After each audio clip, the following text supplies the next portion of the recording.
আমি পজিটিভলি যাচ্ছি, আমি কোনো কিছু অস্বীকার করছি না।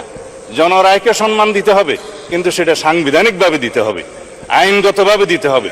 এখানে ইমোশনের কোনো জায়গা নেই, রাষ্ট্র ইমোশন দিয়ে চলে না।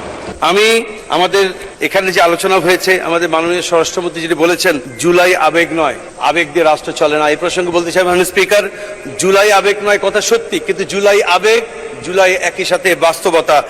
আবেগ বলে জুলাইকে খাটো করে দেখার কোনো সুযোগ নেই।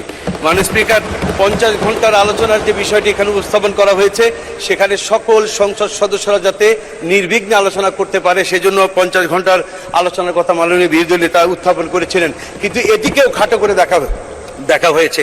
আরেকটি কথা মাননীয় স্পিকার, জুলাই আইন ও অধ্যাদেশ ব্যাপারে মাননীয় স্বরাষ্ট্রমন্ত্রী উল্লেখ করেছেন। তিনি বলছেন জুলাই আইনও না, অধ্যাদেশও নয়, কিন্তু সংবিধানের 152তে বলা হয়েছে সকল অধ্যাদেশী আইন। সুতরাং তিনি এই মন্তব্যটি তার দায়িত্বশীল মন্তব্য